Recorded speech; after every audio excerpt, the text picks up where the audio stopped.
What's up, everybody, and welcome in to another episode of the Sit Down. As always, if you enjoy this video, please make sure you hit the like button and let me know what you think of today's discussion in the comment section below. If you're new around here, you just haven't done it yet, or you're living under a rock and seeing this video for the first time, I don't know what you're waiting for. Hit that subscribe button below now so you never miss another sit down video. If you're checking us out currently and listening through iTunes, Spotify, or Google Pods, welcome in. We hope you enjoy another episode of the show. Please make sure you leave us a 5-star review and a detailed comment letting us know what you think about today's episode or any other show that we do. I always appreciate all of you that send in some candor about the show. We are back, ladies and gentlemen, and I am your host, Jeff Nadu. This is episode 120. And as we always do, and as we always say here, I'm ready to give out another great show for you today. I hope you're having a good week. We are already in the middle of August and heading down to the home stretch of summer. Within a few short weeks, the leaves are going to start rustling, going to start smelling those fires in the fireplaces. It's a good time of the year. Great show today we're going to talk about two individuals from the Colombo Crime Family that were very powerful. We're going to talk about them in tandem.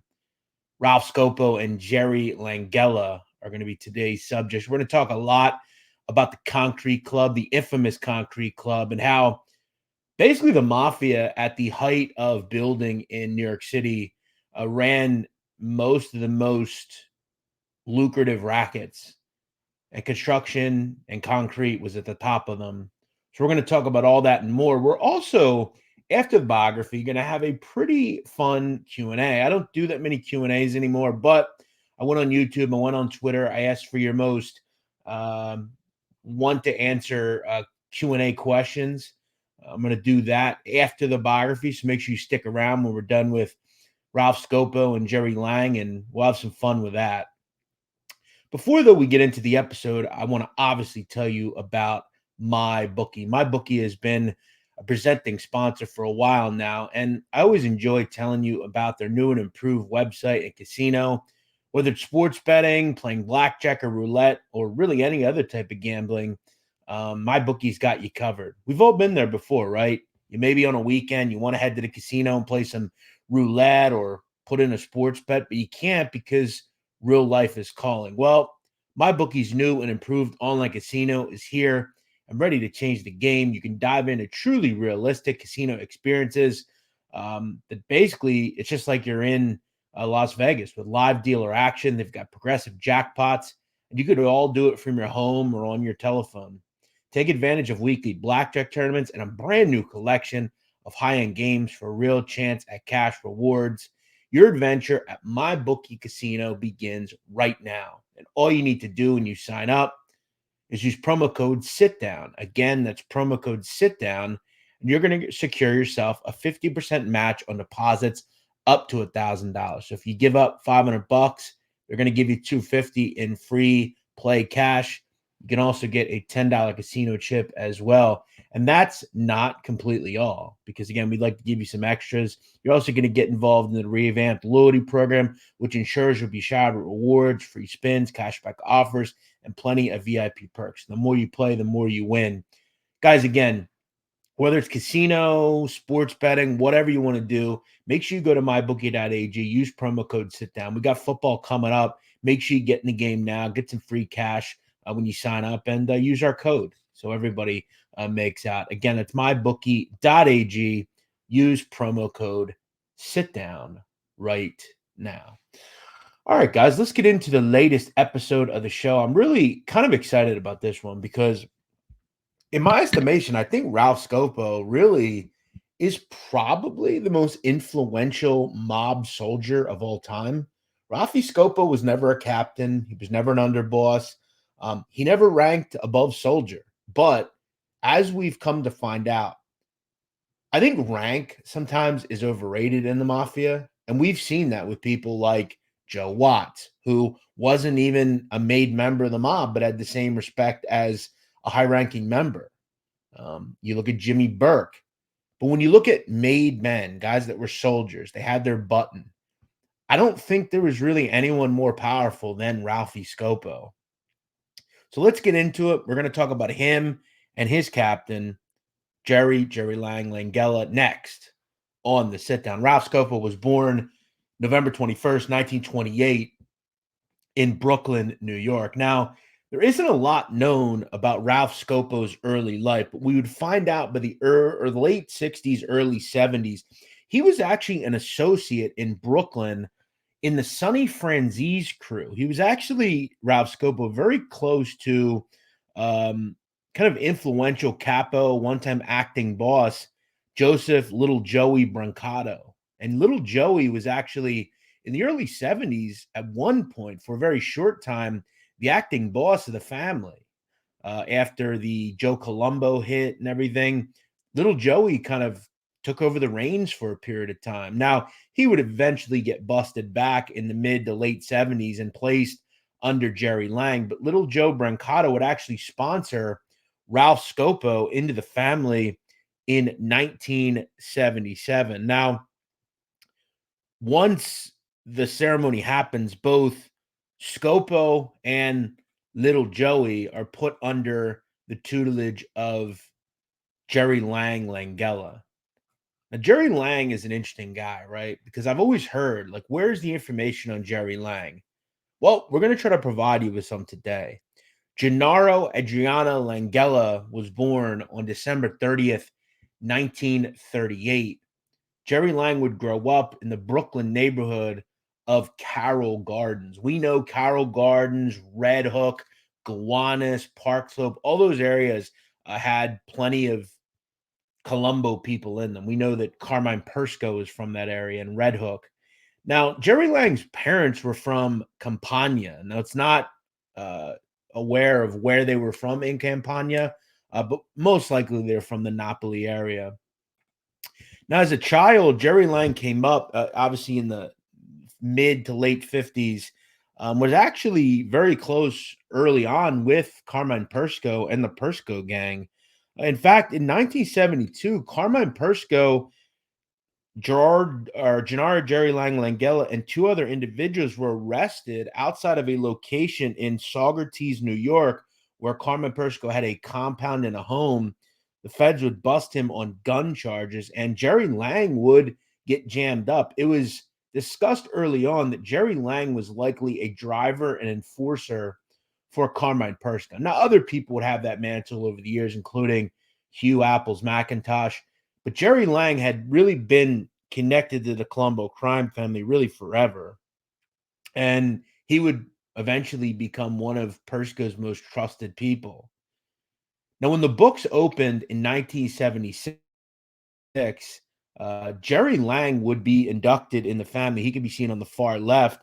Now, he was inducted in the same ceremony as Andrew Russo, who can be seen in the middle, as well as Shorty Spiro, who can be seen on the far right. Now, also inducted in that ceremony was Carmine Tutti Franzese. Now, Tutti Franzese was the nephew of John Sonny Franzese. Now, notice I said the books opened in 1976. We all know that. Now, Sonny Franzese's son, Michael, claims that he was made Halloween of 1975. Now, I know there's been a lot of question as to whether Michael got the dates mixed up, but I know that OC Shorts has done a video on this on YouTube, and that it's probable that Michael just got his days and years mixed up.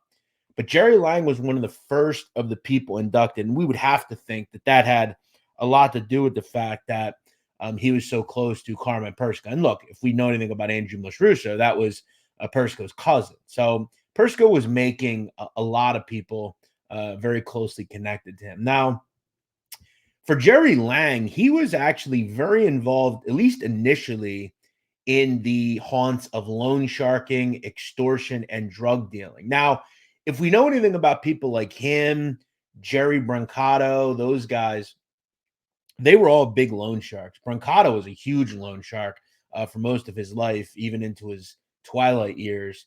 But Gerry Langella at one point would be described as a, quote, ruthless, arrogant loan shark and drug trafficker. His speech was peppered with expletives, and he was considered a vain, clothes horse, and unlike more contemporary Hollywood gangsters, he would favor double-breasted blazers, sporty open collared shirts, and wraparound sunglasses. And that was according to the terrific Selwyn Rabb, who wrote Five Families. Again, I'm always asked about mob books. If you ever want a book that details the mafia from the beginning, the whole way through it, I think it's like 550 pages. Five Families is the godfather, if you will, of mafia books. Now, by 1980, so within 3 or 4 years, Gerry Lang becomes really powerful because, look, during that time, we obviously know that the Colombo crime family was always very turbulent, right? I mean, there was always something going on, and there were like 4 or 5 different acting bosses at the beginning of the 70s. So once Joe Colombo is incapacitated and paralyzed, in 1971, Joe Iacovelli takes over and he flees after Joey Gallo's killed in 72. Then Vinny Alloy is boss for about a year. He goes to jail. Joey Brancato takes over in 73, but isn't there for very long. He steps down and's bussed back to a soldier under Gerry Lang, and that's when Carmine Persico takes over. Now, Persico throughout the 70s had several acting bosses, including Tom DeBella and his brother, Alphonse Alleyboy Persico. But in 1983, Little Alley Boy, or not Little Alley Boy, but Alphonse Alley Boy Persico goes to jail. And around that time, Gerry Lang becomes essentially the acting boss. But in 1980, Gerry Lang becomes a captain. Now, his crew would include some very powerful people, including Little Joey Brancato, Benedetto Alloy, Vito Guzzo Sr., Black Sam Nastasi, as well as the pick of the litter, Ralphie Boy Scopo. Now, again, Ralphie Boy Scopo never rised higher than a soldier. But the good thing that Gerry Lang had was power, connections. He had the street rackets, the extortion, the gambling, the loan sharking, construction. But what Ralph Scopo had was incredibly important and incredibly powerful. Ralph Scopo was the head of something called Local 6A of the Cement and Concrete Workers Union and District Council as well. He was also the leader of that group, the District Council. Now, basically what that was a concrete workers union. And Ralph Scopo was in control of over 4,000 concrete workers. Now, for the mafia, it was very important because Ralphie Scopo dictated who got what work got with what group, how much money was made, kickbacks, payouts, all sorts of things. Ralph Scopo was the leader of that. And it allowed him and the mafia to become very rich in the late 70s into the early 80s because real estate and housing and construction was booming in New York City. Now, for the mafia, they also had control through the Gambino crime family of Teamsters Local 282. Now, this is important because when you pour concrete, what do you need? You need, obviously, the workers, but you also need truck drivers, people that are driving the concrete truck. So not only did the mafia run the workers themselves and the concrete being poured, but they also ran the Teamsters Local, which headed the drivers of those trucks.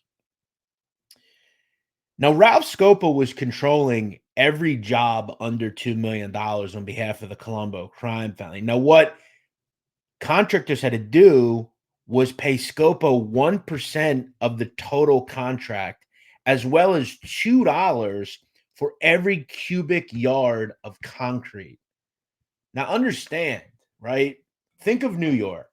Think of the Trump Tower. Think of the Javits Center. Think of all the hundreds of buildings that went up, whether it was high-rise apartments or commercial businesses or whatever. Think about the amount of concrete poured. I mean, it's astounding amounts of money. Now, what Ralph Scopo also is someone that, he obviously has the ability to decide what goes on in all these different unions, but the Mafia Commission, which we know of being Paul Castellano, Tony Ducks Corallo, Fat Tony Salerno. Now remember, Fat Tony and Paul Castellano were also in charge of a concrete company called S&A Concrete. Tony Ducks Corallo had Northbury Concrete. So all these groups are all intertwined. So the commission creates something called the Concrete Club. And the person at the top of it was Ralph Scopo. Now, it was a group of 6 mob-run concrete companies that controlled all the concrete in Manhattan. They would get a 2% kickback on each contract. Now, remember, when it comes to contracts here, Scopo being the president was using that position, obviously, to store money, but anything over 2 million was reserved for the club of contractors called the Concrete Club. So people like Salerno, Castellano, Tony Duck, all those concrete companies that were part of the club were getting all the big contracts. Now, at one point in a recorded conversation, Ralph Scopo was heard explaining all of this to a non-concrete club contractor.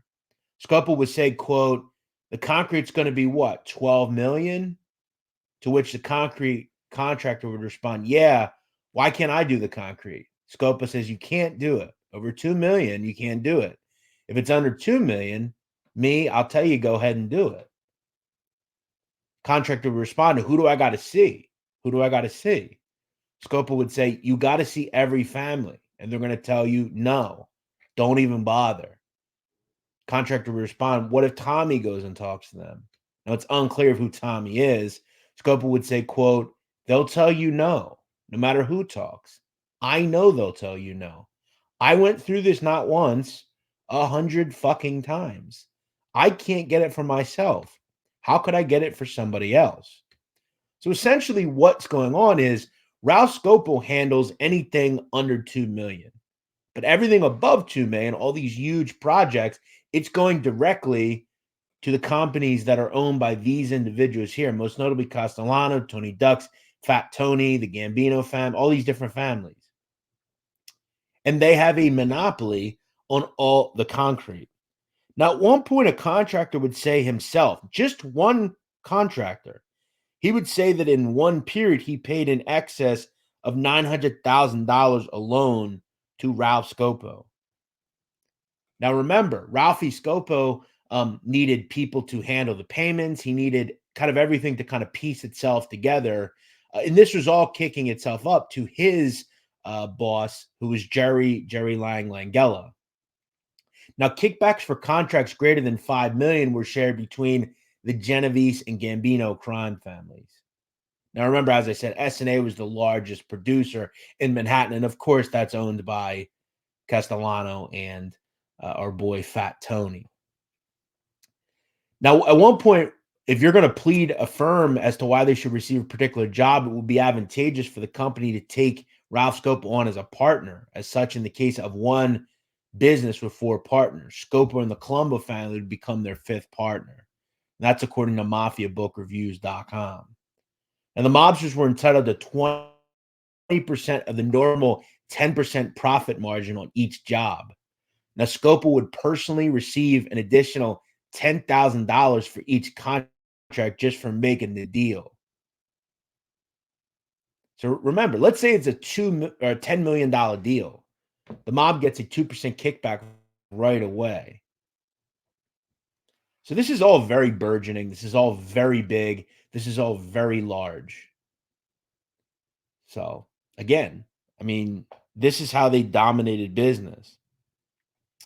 Now, Ralphie Scopo would be seen regularly in the constant company of his boy, Gerry Langella. They would regularly do business out of a restaurant in Park Slope, Brooklyn, called the Casa Storta restaurant. Now, what the feds start doing is they start surveilling these individuals and they start realizing that they're always in Park Slope at the Casa Storta restaurant. Now, that is no longer open. It was closed in the 80s. However, the feds decide, all right, we're all getting these crews together to police these individuals. We're going to install a bug inside the Casa Storta restaurant. Now, the feds have talked about this in documentaries, including Fear City. They talk about the fact that they had to get through a guard dog that was inside the restaurant. Once they got the bug in the table, they really started getting some incriminating information from not only Gerry Lang, but Ralphie Boy Scopo as well. Now, also what they would do in learning about the commission and the concrete club through people like Ralph Scopo, because Ralph Scopo would regularly also talk about the fact that, the club, but he would also talk about the fact that if you went against the club, you would be dealt with. At one point, Scopo would say, quote, "If I tell you stories about contractors that that are supposed to get hurt, that I protected." The contractor would respond, "Why would any of them get hurt?" Scopo would say, "Well, for doing what they're not supposed to be doing." So again, contractors were hearing about people being thrown out of windows, being assaulted. Scopo ran with an iron fist, and if you didn't deal with them, you were going to have a major issue. Now, in 1983, Ralph Scopo and Gerry Langella would be seen surveilled leaving a commission meeting in Staten Island. Now, remember, the feds had heard about all this on wiretap through people like Scopo, but their main goal was to get all of these people in one area and see them leaving. And that's what they do. You could see Gerry Lang in the front, in the middle, Tommy Bellotti, and behind him is Ralphie Scopo. Now, at this same meeting, Fat Tony can be observed leaving. Tom Mick Santoro and Tony Ducks can be seen leaving. Paul Castellano can be seen leaving. And Castellano is actually behind these three individuals as they walk out of the home. So what that also does is put them as a big group. And the one group is all in control of the concrete club with Ralph Scopo at the top. Now, subsequent to this meeting in Staten Island where all these guys are at, Gerry Lang would be caught on wiretap essentially the same night. That evening, he is having dinner, Gerry Lang, and here he is with his son Vincent. He's having dinner with Dominic Donnie Shax Montemurano, as well as Gambino parakeet Angelo Ruggiero. Now, at that meeting, Ruggiero begins lamenting about Big Paul Castellano. And this is where we learn that, maybe all isn't good in the commission, and that in a weird way, Gerry Lang actually foreshadows Paul Castellano's subsequent death. Now, at one point, I want to go over the conversation.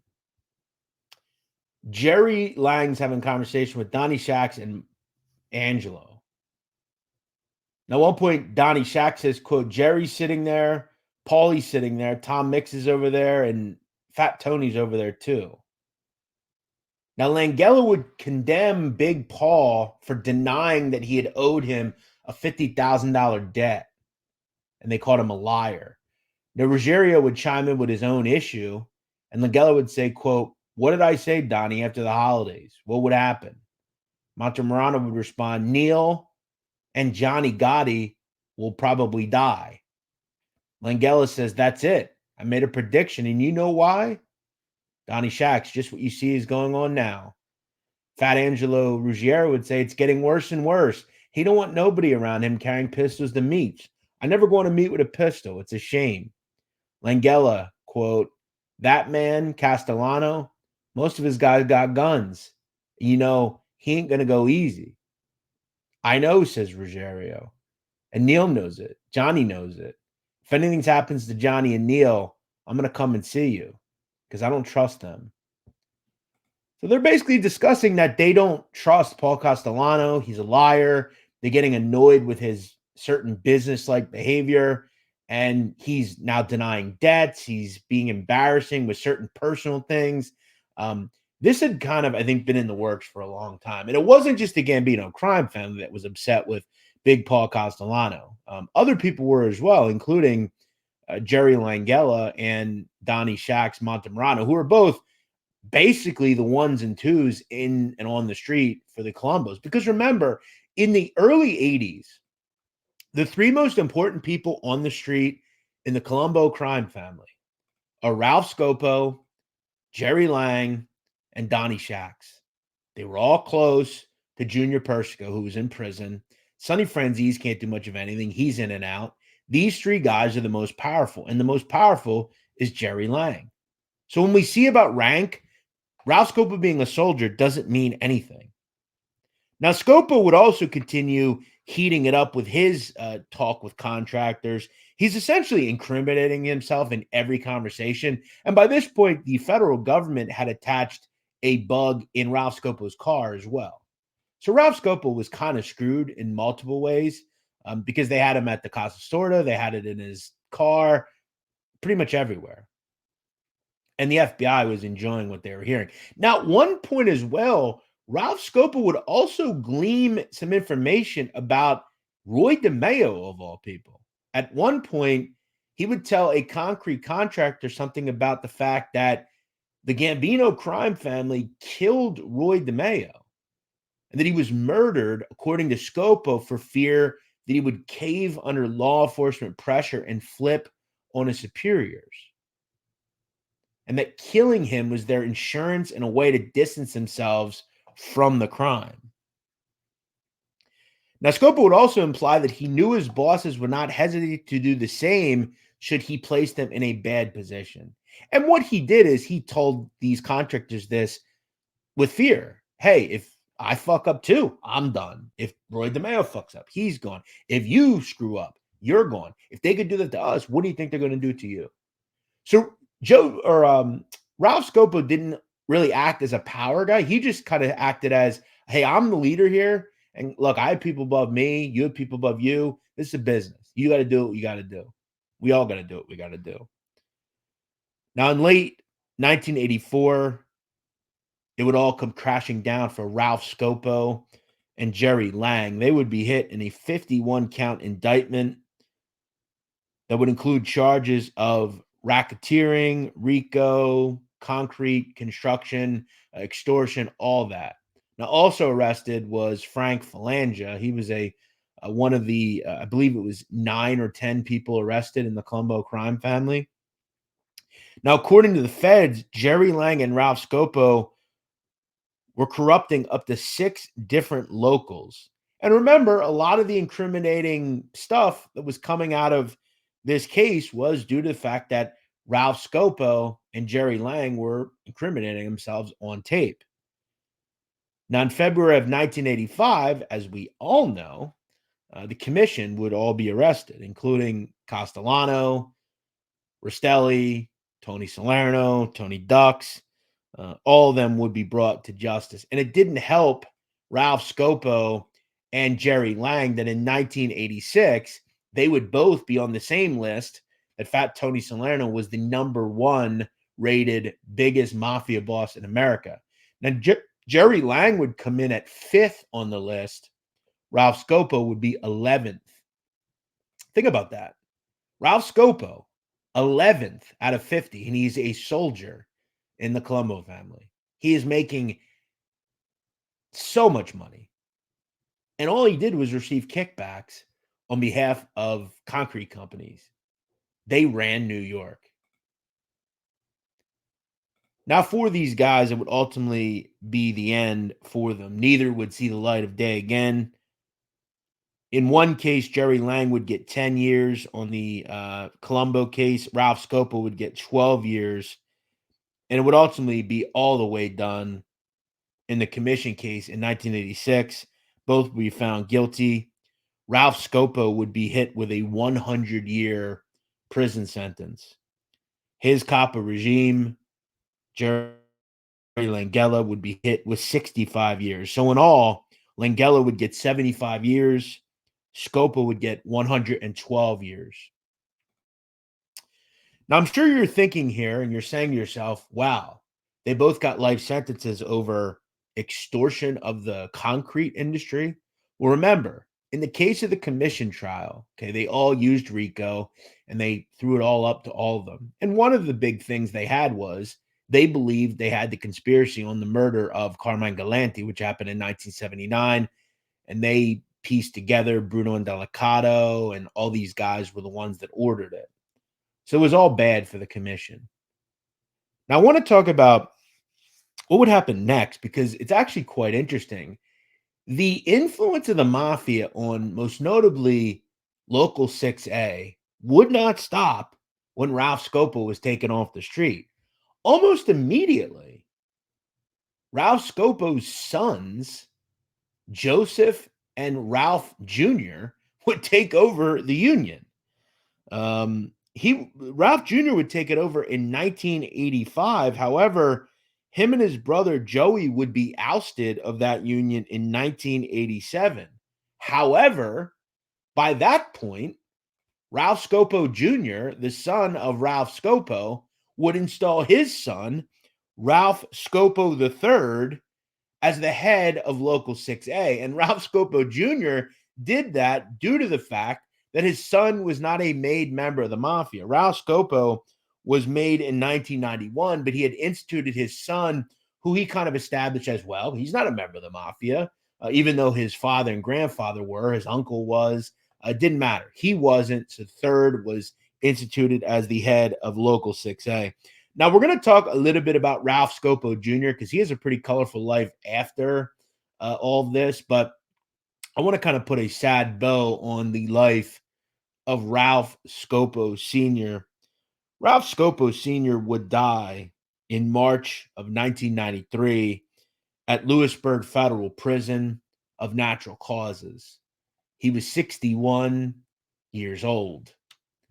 Sadly, just several months later, his son, Joseph Scopo, would be shot to death outside of his home in 1993. Now, by this point, Joey Scopo had switched sides and had taken sides with Vic Arena in the Arena-Persico War.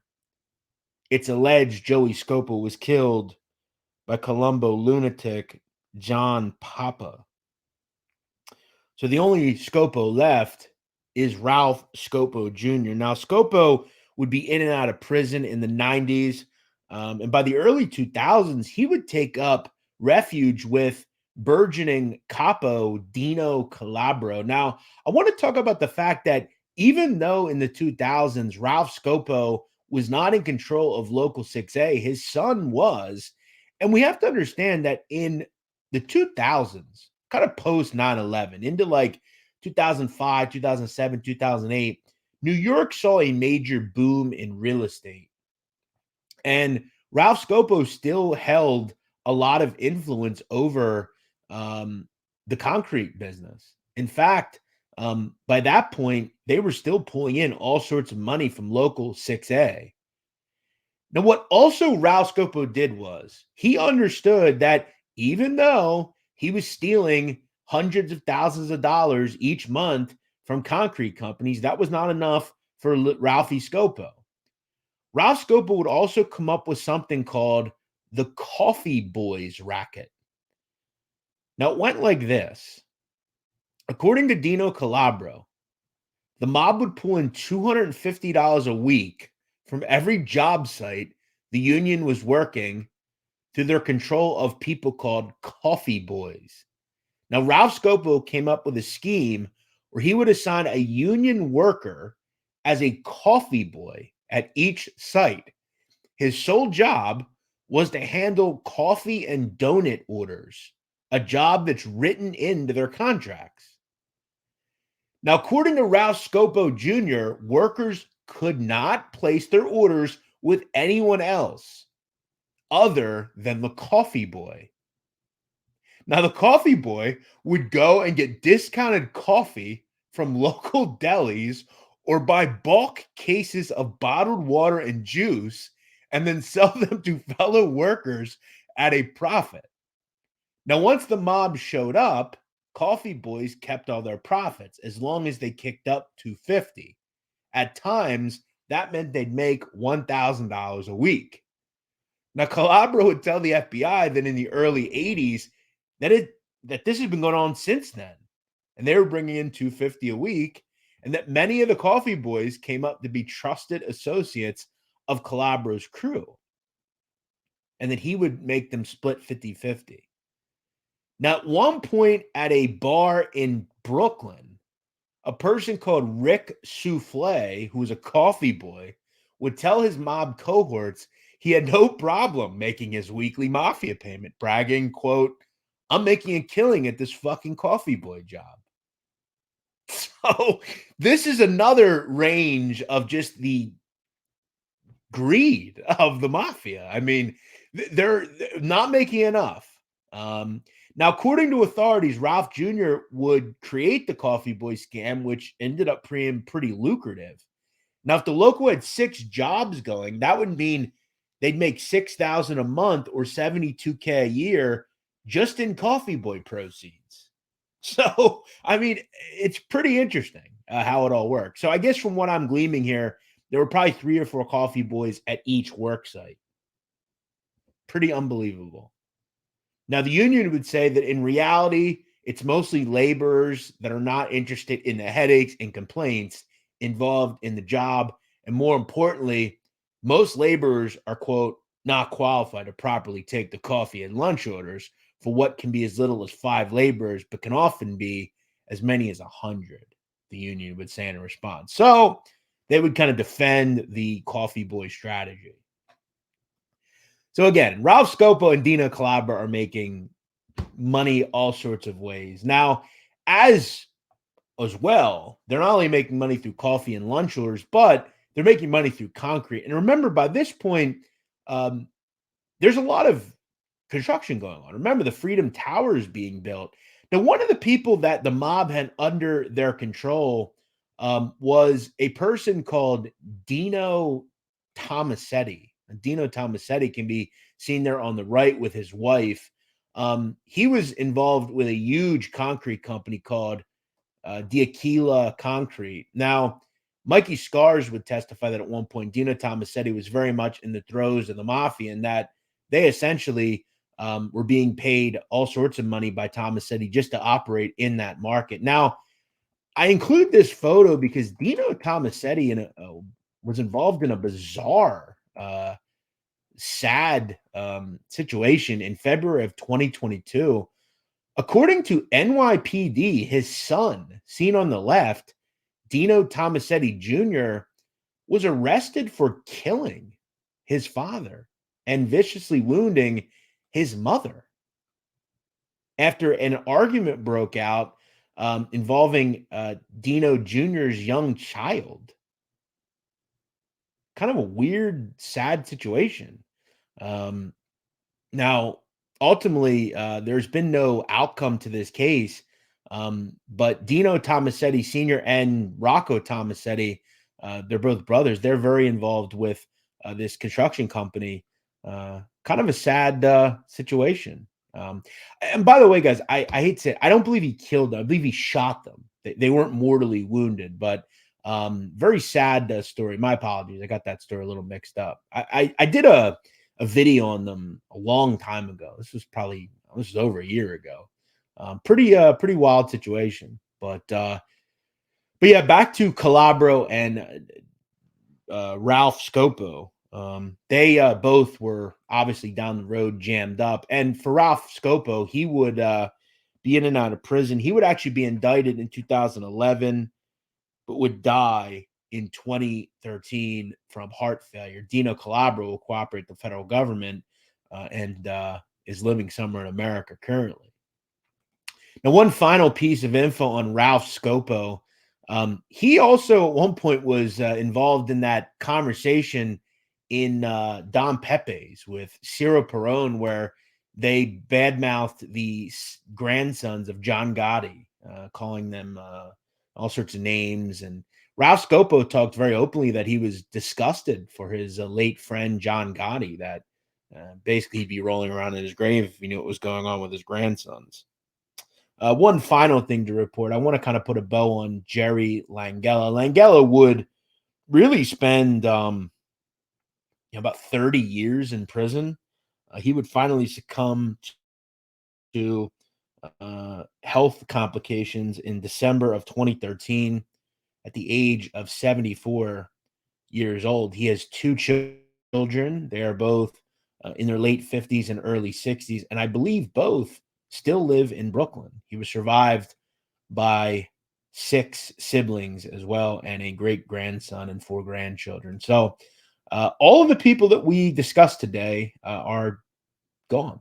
And that's the ever growing truth of the mafia. Um, It's just how it goes. Now, when we look back at people like Ralph Scopo Sr. and Gerry Lang, I mean, they were the kings of concrete.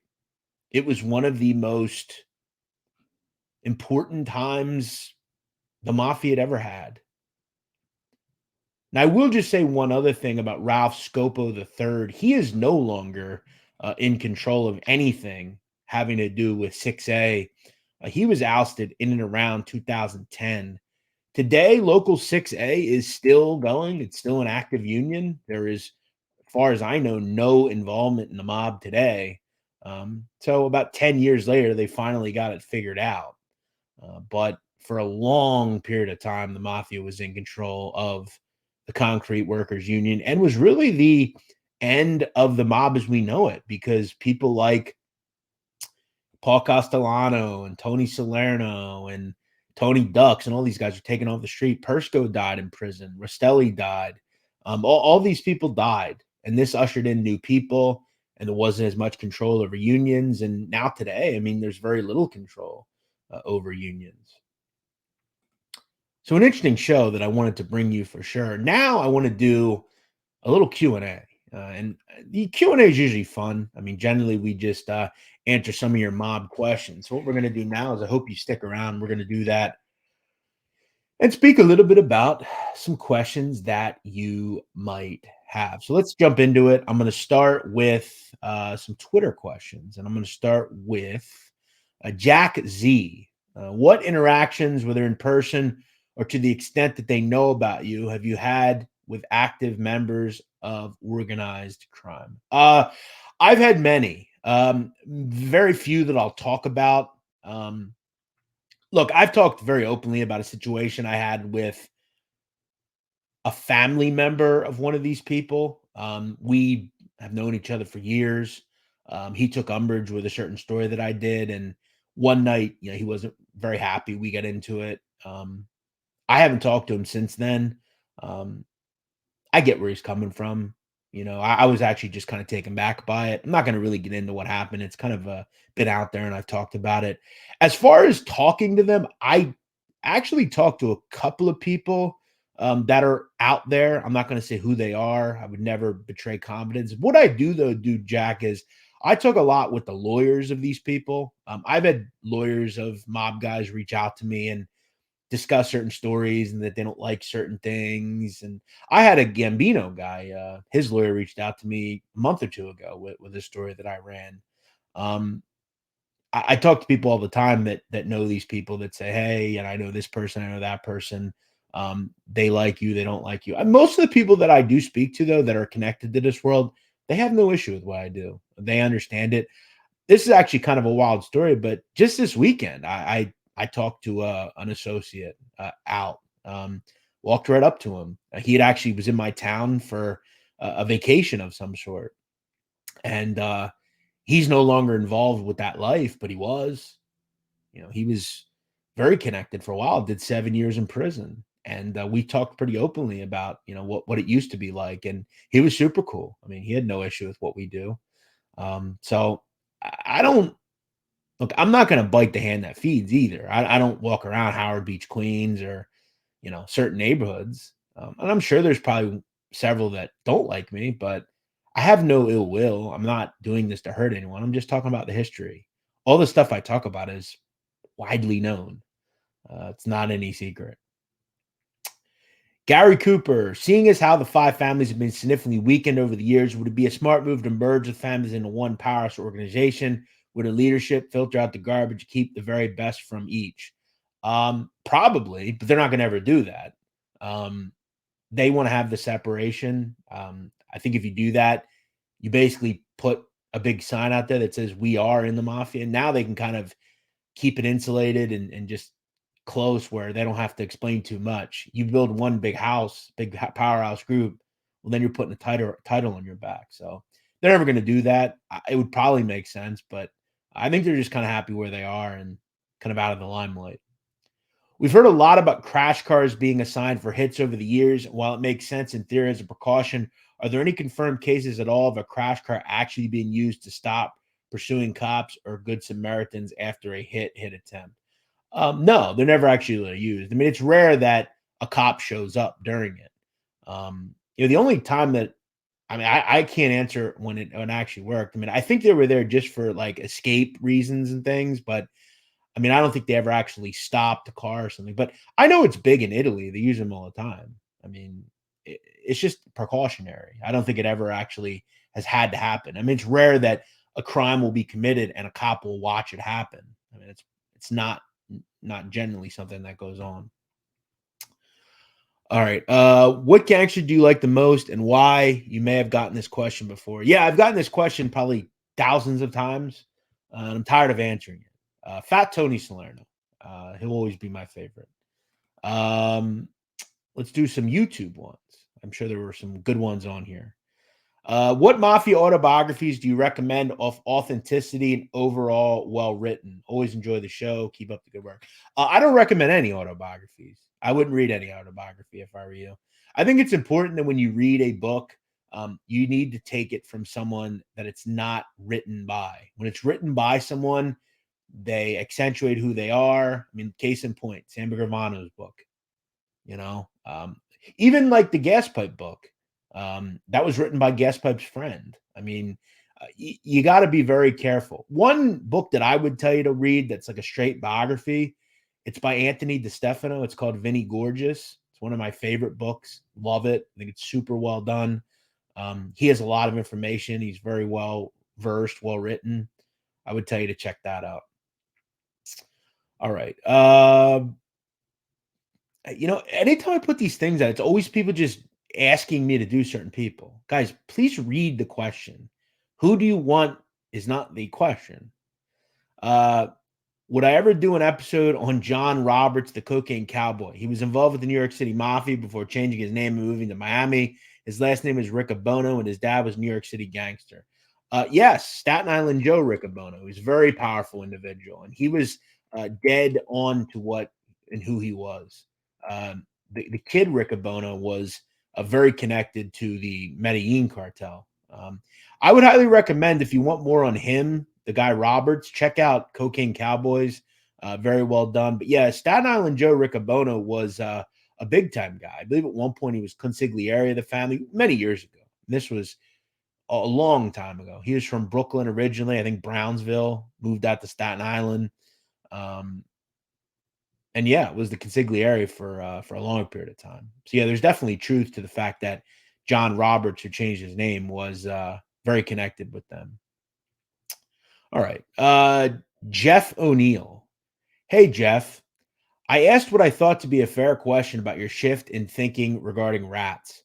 How in the early days of the podcast you despised rats to the point of considering not even doing episodes on them, whereas now you're friends with rats, frequently collaborating with them, and have said you don't understand people who dislike them. Beyond a rat's obvious value to journalists like yourself, I was wondering if anything else led you to complete shift in your view of informants. Like I said, it's a fair question. Um, well, again, dude, I don't feel the need to keep talking about this, but for you, you seem to have to get my answer from this. I grew up. I've been doing this show 3 years now. Look, Jeff, I still don't have, I don't, when I'm talking like personally, I don't agree with it. Like, if I'm in the mafia, I would just do what I had to do. Like, I'm not telling on people. But I also have realized that it's not really my job. I don't really care. I'm not in the streets.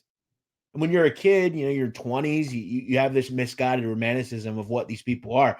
I don't really agree with what they do. I don't think every rat did the right thing. I think there's some that probably did. But as far as interviewing them, there are several that I haven't interviewed, and I wouldn't. I'm not going to tell you who they are, but there's ones that I think are contrite and I like, and there are ones that are just shitty people. And if you notice, the ones that I haven't interviewed, there's a reason I don't interview them. So it has nothing to do with whether I like them or not. I don't like or dislike anyone I talk about. I'm not about that. I don't care. But as far as my disdain, I'm not sure that I don't still have it. I don't agree with it, but I'm also not going to judge them. It's not my job, nor do I care. I'm trying to bring information to the people. But there are 3 or 4 that I haven't and will not talk to because I don't think they'll provide me with anything I can't find on my own.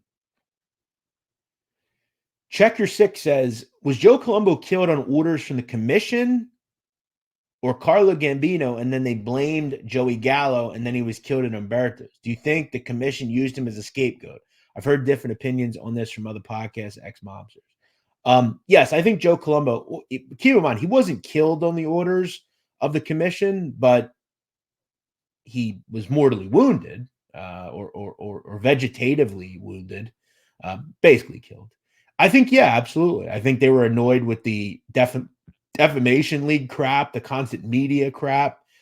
And if you look into Jerome Johnson, the person that shot at Joe Colombo, he has a lot of ties to the Gambino crime family. Supposedly was a gay guy who went to Gambino bars that were in a random way in the gay areas that were controlled by the Gambino crime family. Carlo Gambino and a lot of people in the Gambino family were very involved with the opening of clubs like Haymarket and other places in New York City. And Jerome Johnson was allegedly always going to places like that. And yeah, I think they blamed Joey Gallo because they knew Joey Gallo was involved with black gangsters and it could easily be pushed off to Joey Gallo. Gambino did that a lot. I mean, killed Anastasia. It was blamed on other people. So, yeah, they were smart. They were very cagey in that thought. Are there any young guys still hanging around Cruz? I know there were a few with Gene Barella, but what about now? I have no idea. Probably. I mean, I'm not going to say who, but yeah, I mean, if you know anything about Peter Tuccio, he's quite young. I mean, there's a lot of people like him. I know for a fact there are people in Brooklyn right now, Gambino people, that have many young people around them. How young? I mean, I wouldn't say they're under 35, but like in the 40s, yeah. Now, made men, I think out of all five families, there's like 2 or 3 guys in their 40s. One of them is Ernie Aiello, Bonanno family. But other than that, no. I mean, if they are, they're associates. They're come up guys. But yeah, if you look at like someone like Peter Tuccio, I mean, he's hanging around. Supposedly he's even made at this point. Jacob Weems, how do you think the Colombo family is being ran? I have no idea. I don't even know if I can answer that. What do you mean by that? Is being ran? I don't know. Probably like every other family. I mean, they've never been properly ran, really. Jeff, can you do an episode on John Panisi? No. Watch his channel. I'm sure he can give you any info you want. Talk about Novi Toko. Yeah, I mean, Novi's the only rat in the history of Detroit. Am I going to talk about him? I'll let Scott Bernstein do that. That's more of Scott's kind of purview, if you will. Bit of an open question, Jeff. Do you think the RICO statute and the sentences handed out under RICO are fair? I'm from the UK and sentences given out seem crazy to me. Over here, Bobby Manna would have been out decades ago. Ducks and Tom Mix would have been out as free men as well. Yeah, I definitely think it's unfair. But it's a broad umbrella, if you will, that they've used and it works. I mean, it's a law. I mean, there are a lot of laws that aren't fair. You know, that's just how it goes, man. As far as draconian sentences, yeah, we do that here. But the thought is, if someone commits a crime and it's like a murder or something, they've got to do life. Yeah, I think some of it's draconian. Do I think Bobby Manna should be in prison still? No. I think in most cases, people over the age of 80 should be released. There's a lot of guys like that. Vic Amuso, Vic Arena, Bobby Manna, Frankie Loke. Frankie died, but yeah, I mean, that was the groundbreaking thing and why the mafia fell, because they were able to institute that and it worked. Final question. This is actually an interesting one. Does Myrtle Beach, South Carolina, do they have a mafia presence? No. However, there was kind of an interesting story that came out of Myrtle Beach. I think it was like 2016, 2017. A guy from Myrtle Beach called Henry Sentner was arrested. He was 81 years old and he was arrested in Wyoming. He was a resident of Myrtle Beach. He was pulled over for speeding and they found 16 kilos of weed in his vehicle. Now, why I bring this up is Sentner was originally from New York City. and moved to Myrtle Beach. And he served 15 years in prison for the murder of Manny Gambino. Now, this is a story that's been wrong in all sorts of documentaries. Now, documentaries will tell you that Manny Gambino was kidnapped and subsequently killed by James McBratney. And that was ultimately the reason John Gotti and Ruggiero and Gallione went to kill McBratney. When in retrospect, he didn't actually kill Manny Gambino. It was actually Henry Sentner that killed Manny Gambino. And it was mistaken. Now, Sentner and McBratney were both serial burglars and robbers and kidnappers, but it was Sentner that actually killed Gambino. And Sentner did his time and then was released and went to Myrtle Beach. That's the only Myrtle Beach involvement to the mob that I know of, but it's not much. But a good question nonetheless. All right, everybody. Well, thank you for listening. I appreciate it. Thank you for the questions. Thank you for the participation as always. I hope you enjoyed today's episode on Ralph Scopo and Gerry Lang. We'll be back next week for another great episode of the Sit Down. We're already at episode 120. Time flies when you're having fun. Please make sure you go check out my bookie. Use promo code SITDOWN to get yourself a nice bonus. Make sure you hit that like button, subscribe before you leave here. And always leave a comment in the comment section below or on our review page on iTunes, Spotify, or Google Pods. I always appreciate all you guys. Like I said, I've got some cool interviews coming up here over the next couple of weeks. And I'm going to take some time. I'm actually going away August 24th for a couple of days. So that won't affect the show because it's one of my Thursday to Sunday. So we won't miss anything there. So that'll be fun. So yeah, a lot coming up. If you ever have someone you want me to take a look at, feel free to send me a DM on Twitter at Sitdown Crime Pod, or you can find us on YouTube and leave a comment. You can also email me, the sitdown777 at gmail.com. The sitdown777 at gmail.com. I'm your host, Jeff Nadu. We'll see you next week here on the Sit Down.